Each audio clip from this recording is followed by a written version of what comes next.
If you get too much lift, they'll pin out like Tony Bagley. Yeah. Tony has a job to drop his down. And it's got something to do with the feed, but location is 90% of it, without a shadow of a doubt. Even Ollie Harris, the only one that's ever said to me about location, nobody else ever mentions it. They don't look at it. They don't even know which is north, south, east and west from the loft. You know, it's location. I mentioned to you today that fella that's in the lead with Old Birds, yeah. Sean Overfield, yeah. No. All Birds. Yearlings. No, who's in the lead with Yearlings? Yearlings, I think at the moment it's joint. Yes, it is. Yeah.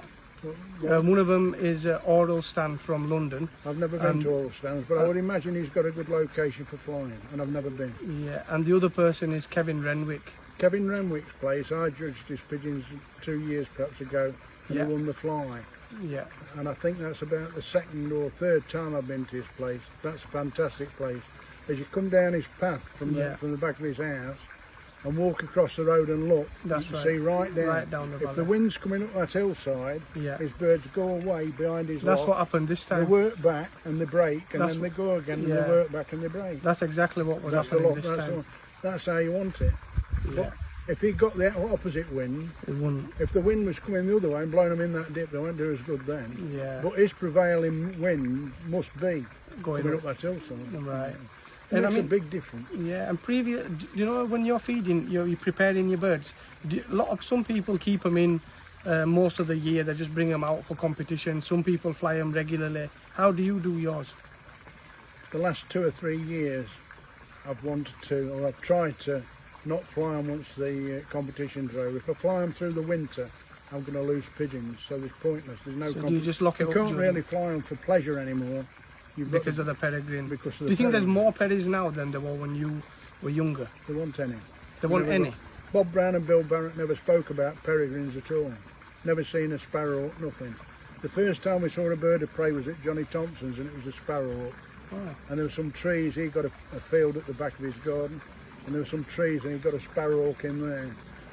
And we all said, well, you could shoot that damn thing, but his wife wouldn't have any of it. And unfortunately, John packed in. I mean, he was a hell of a good flyer, you know. Like you mentioned before, that previously, you know, when you were a lot younger, your all bird team consisted of birds that were 5, 6 year old. That's right. And these days, most of them are like yearlings due to the thing. Due to the birds of prey, you can no longer.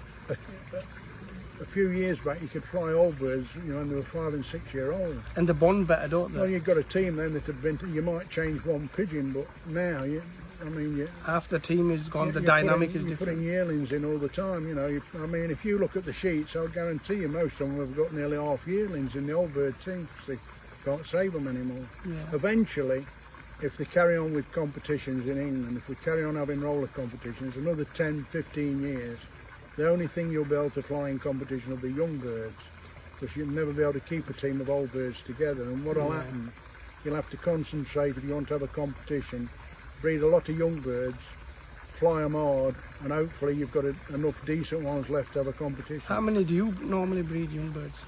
For myself, 40 odd this year. I mean, you've helped a lot of people and I'm down out. to 23. Is that... I've sold a lot of pigeons in the last 10, 15 years. A lot.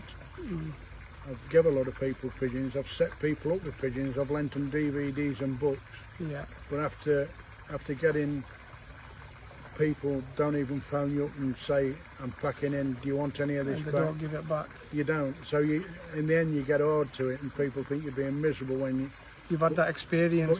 You've got to, if it's somebody that's genuine, if somebody that had been flying in competition 10 years and they were genuine and they come and wanted to borrow something, nobody sells the best pigeons. Nobody. They might tell you they're selling you stock pigeons.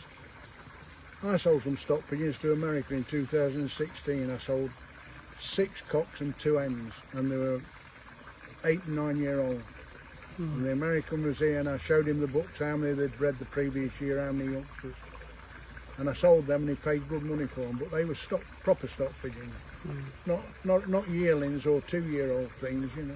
Who would you say were, like say 20 years ago, who would you say were one of the best flyers then? 20 years ago? Yeah, compared to one of the best flyers now. In your eyes? I've had them 56 years, and without a shadow of a doubt, the best flyer that's ever been in them 56 years is Bob Brown. Did you know him quite well? Oh, yeah, and I went to Ireland with him for a week's holiday, him and Bill Barrett, to Waterford.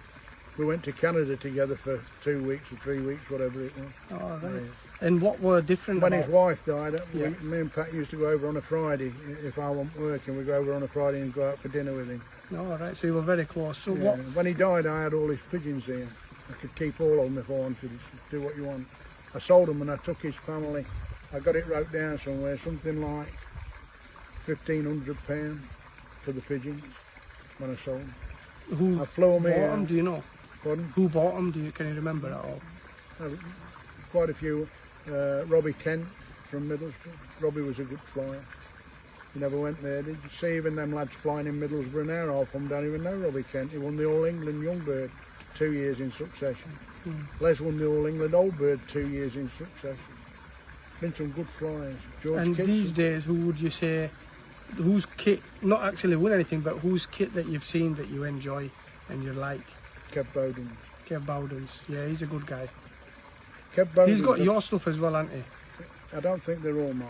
All right. I don't think they're all mine. He has got. There's another person as well, Terry Harper. He's got some nice birds. Terry's got all mine. They've got your stuff. I mean, I've he's seen bred some them good himself kits. now, so that Evolved. Terry calls them mine, but he's the one that's bred them.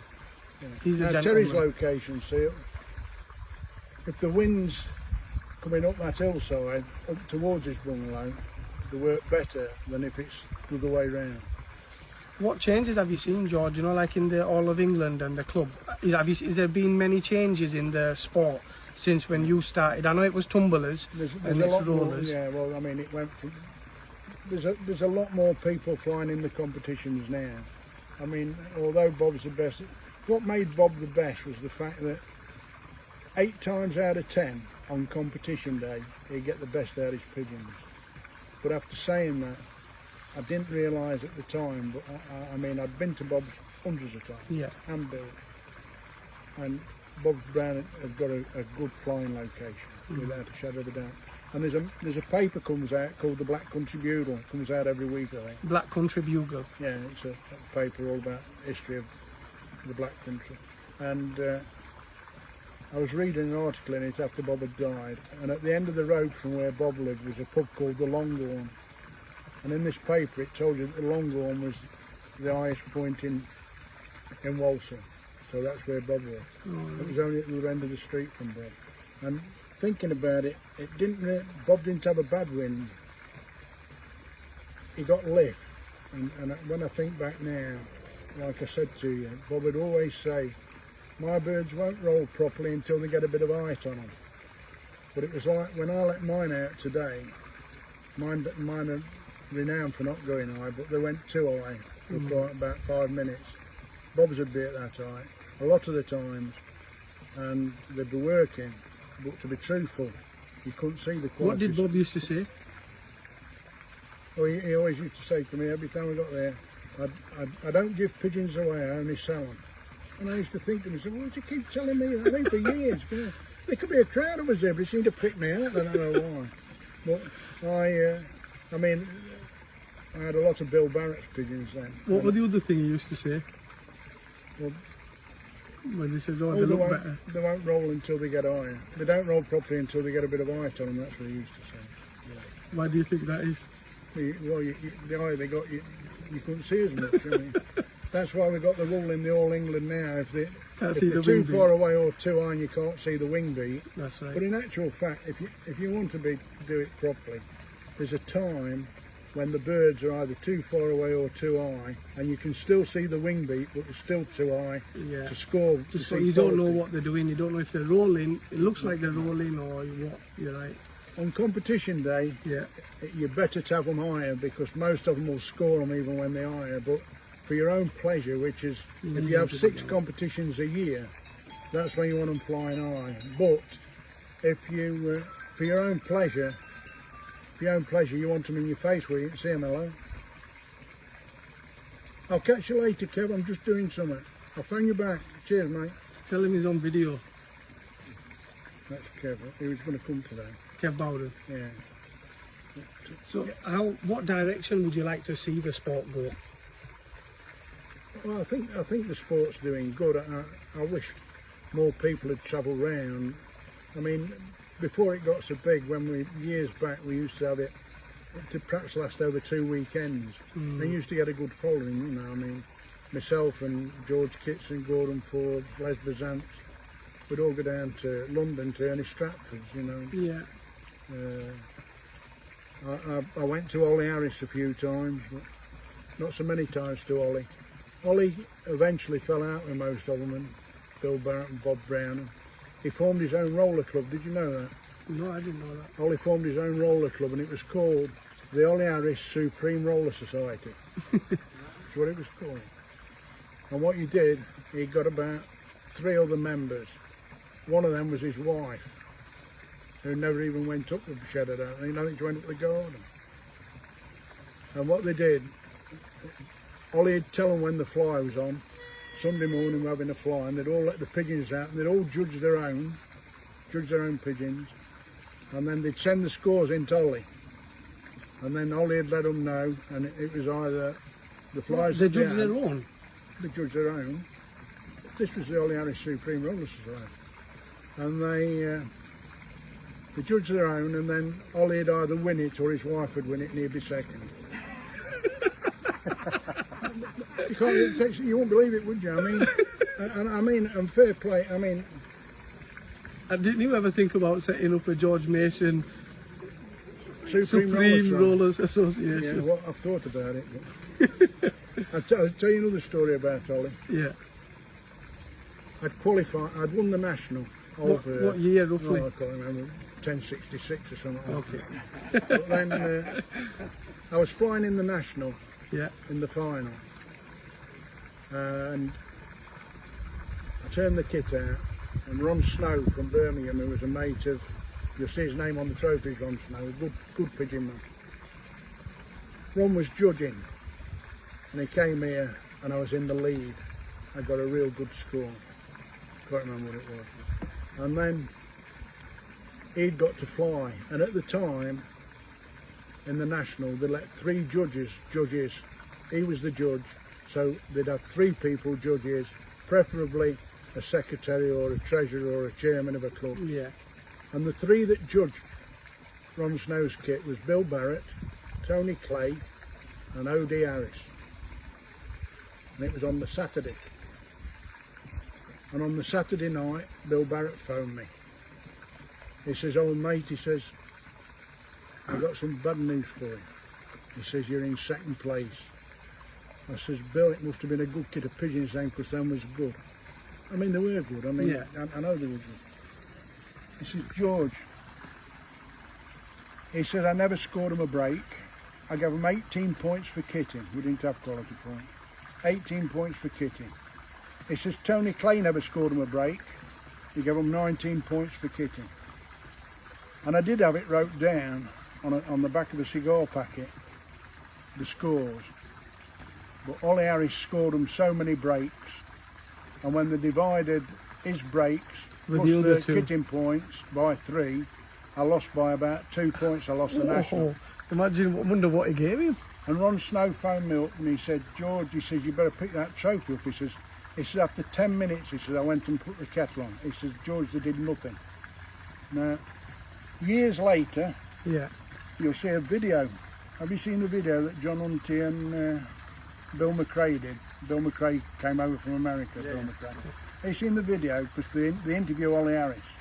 He's got a little white poodle on his knee. And one of the questions he asked Ollie was, "What do you think of the rollers now, Ollie, compared with years ago?" "No good," he says. He says, "There's only one person," he says, "that's flying rollers that have got any quality and any depth." And Hunty says, "Who's that?"